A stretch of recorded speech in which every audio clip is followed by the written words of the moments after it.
Good morning mga ka-builders. Ito tayo ngayon at araw po ng Miyerkules, Miyerkules Santo na po. So kami po ay may project dito sa Lumina po.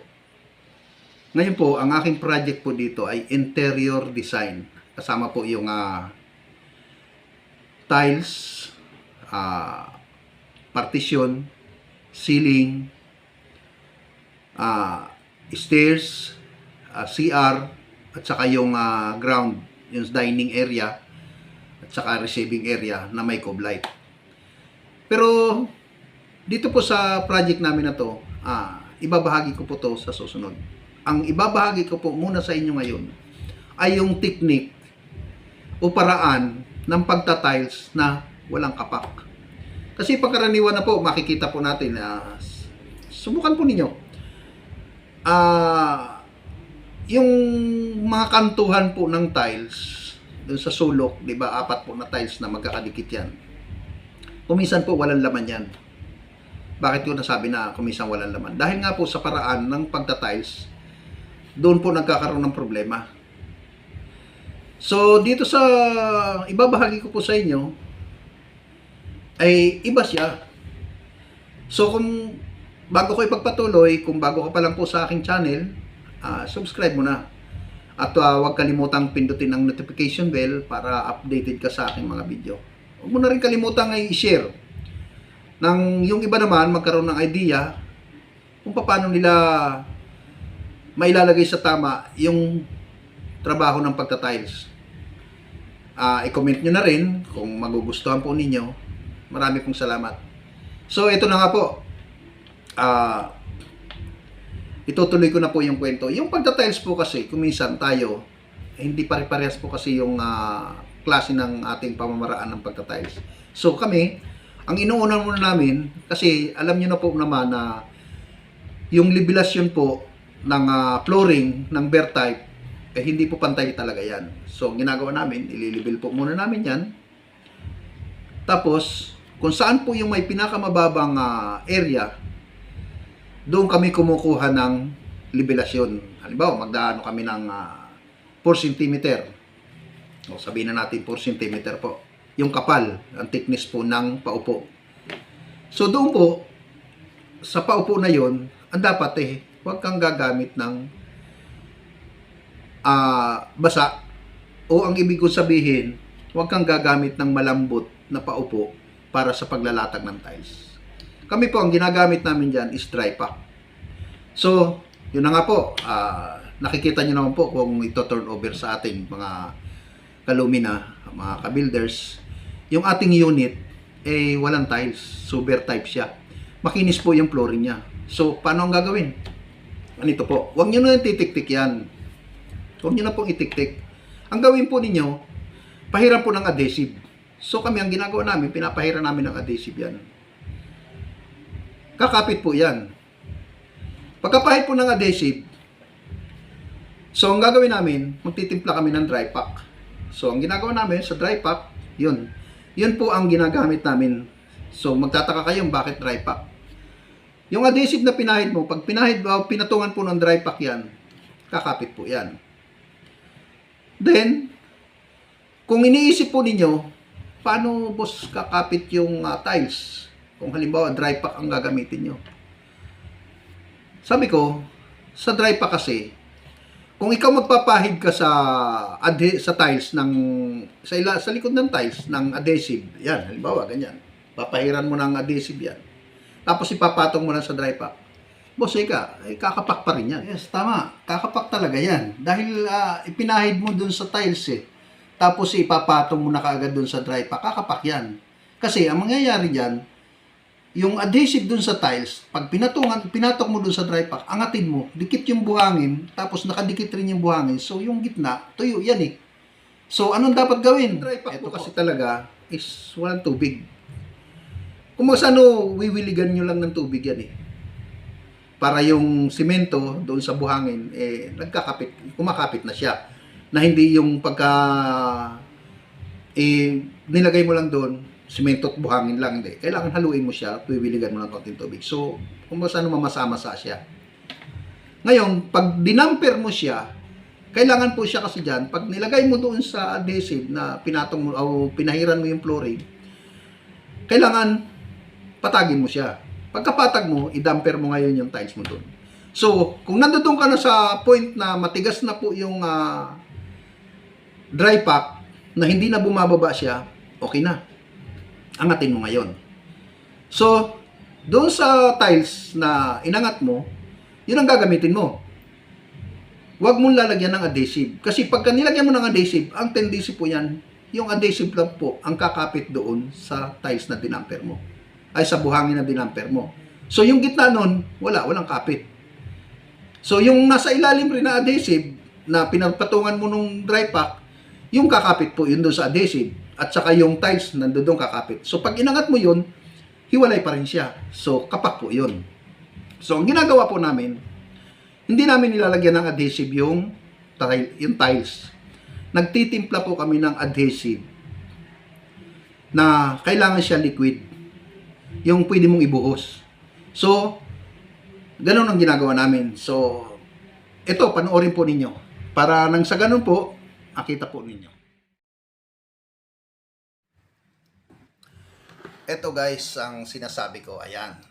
So, nailatag na nga po namin yung dry pack. Kung nakikita po ninyo, ayan, nilalagyan po namin ng spacer. At saka yan, ipantay-pantay po yan. Pagka may spacer po, nilalak namin yan. So, yung ibabaw po dyan is pantay na. Tapos, ito po na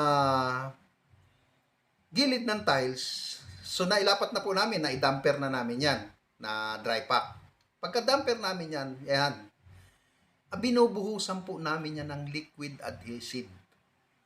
So, tinitimpla po namin yung adhesive, maging liquid siya, nalagyan tubig. At saka po namin ipinapatong, binubuhos dyan po sa dinamper nyo na dry pack. So magtataka kayo, paano pong kakapit yan? Liquid po yan. So mangyayari niyan kapak, hindi po. Huwag nyong hayaan na ang gagawin nyo, pagkabuhos nyo ng ganyan, ipapatong nyo na kaagad yung tiles. Hindi po.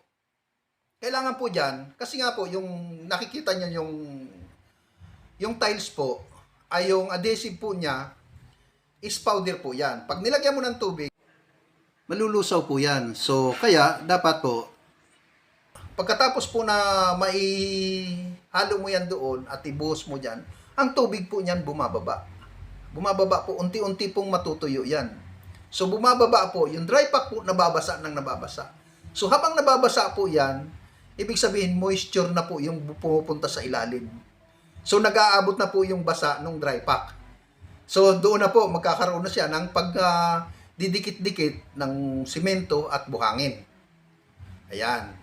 So, ngayon, yung ibabaw naman po na yan, na adhesive, makikita po ninyo yan, unti-unting natutuyo. So, wag nyo munang ilalagay yan ng basa. So, kailangan makita nyo na unti-unting natutuyo niya. So, ayan. Pagkatuyo na po na ganyan, patong nyo na yung tiles. At saka nyo idadamper uli. Yan, mga ka-builders. So, yan po ang paraan kung papaano po na makikita po ninyo kasi lapat na po yung dinamper nyo na paupo. So, kaunting pokpok na lang po yan para nang sa ganun po yung adhesive. Kasi nakikita naman po natin, di ba, yung likod ng tiles is mayroon siyang mga sharp yung ano niya, saka may square o kaya pahabang. So yun, iisipin nyo, papasukin ng hangin. Kaya nga po, kailangan i-damper nyo ng ganyan. Nang sa ganun, yung hangin lumalabas. Yes, mga ka-builders, dagdag kaalaman pa po kung bakit po may space yung tiles pagka nag-tiles tayo. Kasi po, kapag ginawa natin 0-0 po yan, ang tendency po dyan, kakapak pa rin. Alam nyo kung bakit po? Kasi po, ganito yan. Yung init po ng simento sa ilalim, wala pong sisingawan kapag 0-0 po yung pagitan ng tiles. So, kaya nilalagyan natin ng space yan nang sa ganun po, makasingaw po yung init na galing sa ilalim ng tiles. Yung init ng simento po siya. Kasi alam niyo po ba, pagka may init po yung simento, magmo-moist po yan. At yung moist po na yon is acid po yan. Yan po ang papatay sa simento. Ang acid po kasi, kapag po yan kamukha po ng ulan. Makikita po ninyo yan. O yung muriatic, sabihin na natin, yung mga concrete neutralizer, acid po yan eh. Subukan nyo po, ipahid yan sa simento. Makikita nyo po, patay po yung simento, ang kulay niya. So, ganyan po. Pagka nag-moist po yan sa ilalim, mamamatay po yung simento. So, magkakaroon ng tendency na kumapak pa rin. So, kaya kailangan natin po yan, lagyan ng spacer, yung space ng pagitan ng tiles para po yung singaw niya, yung init niya is lumabas. Yun po ang paraan kung bakit kailangan makasingaw yung init niya. Nang sa ganon, hindi po siya mag-moist yung ilalim. Yun po, alam niyo na po ba yun? So, ganito na po yan. Huwag niyo po nang lalagyan ng grout o isasarado yung pagitan. Pabayaan nyo po siya mga 1 araw, 2 araw bago nyo lagyan ng grout. Para po na sa ganun, kung mainit ang panahon, makasingaw ka agad yung init ng simento. So, yun po. Yan po ay isang paraan para nang sa ganun po, yung inyong tiles ay hindi kumapak. So, ayan po mga kaibigan. So, sana sa video na ito, naihatid ko po sa inyo yung dagdag kaalaman para sa maayos na tiles ng inyong bahay. So, kung mayroon pa po kayong gustong malaman, huwag mahiya pong mag-comment. At sabihin sa akin kung ano po yung gusto nyong topic para po sa ating mga project. So, salamat po.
Yes, mga ka-builders.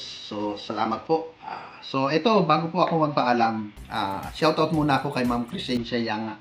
Number 1 fan ko po yan. Number 1 na subscriber.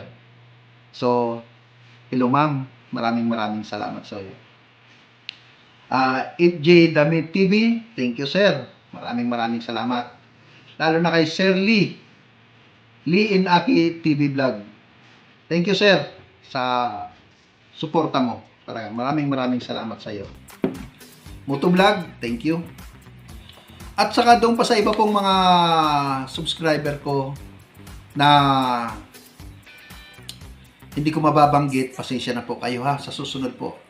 I-comment nyo lang po at mababanggit ko kayo rin, isa-isa. So, alam nyo mga ka-builders, sa totoo lang, natanggap ko na po yung aking Google AdSense. So, eto na po. Sa awa ng Diyos, sana kumita na to yung YouTube ko. So, isa pa pala, ito pong aking channel, may pinaglalaanan po talaga ako dito sa kikitain. Yung benepisyo po na makukuha ko sa YouTube para po sa mga apo ko at para po doon maitulong ko sa mga mahihirap na alam nyo sa araw-araw na biyahe ko po, nakikita ko sa lansangan. Yung kung ano ako noon bago ako naging ganito, doon ko po nakikita ang sarili ko. Kaya po hindi nawawala sa akin yung tinatamaan talaga ako na gusto ko silang matulungan. Kaya sana humihingi ako sa inyo ng tulong na patuloy niyong i-subscribe ang aking mga video, yung aking channel, at nang sa ganun po, hindi lang ako natulungan niyo, matutulungan pa rin natin yung mga kapwa natin na talagang nangangailangan ng tulong. Sana po, yun lang ang hiling ko sa inyo, na sana,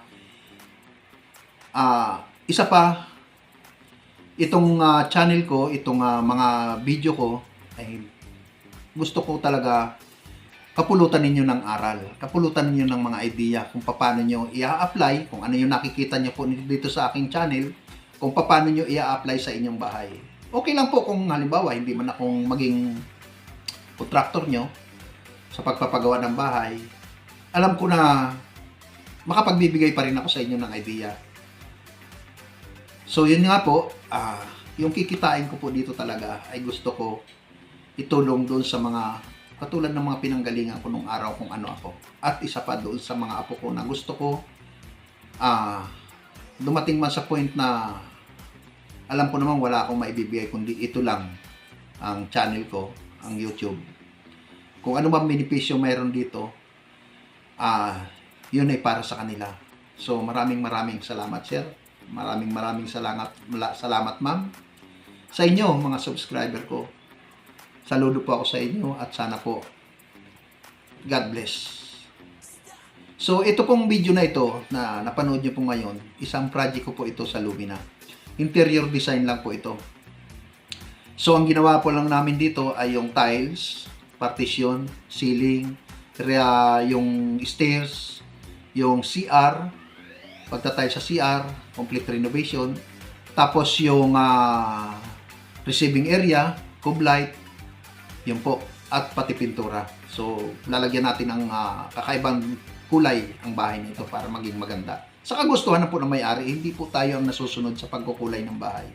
So, sa kagustuhan po ng may-ari na sila ang masunod sa kulay na gusto nila. So, lalagyan lang po natin ng twisting o pag-alternate ng kulay kung saan siya nababagay. So, maraming salamat. Bye-bye.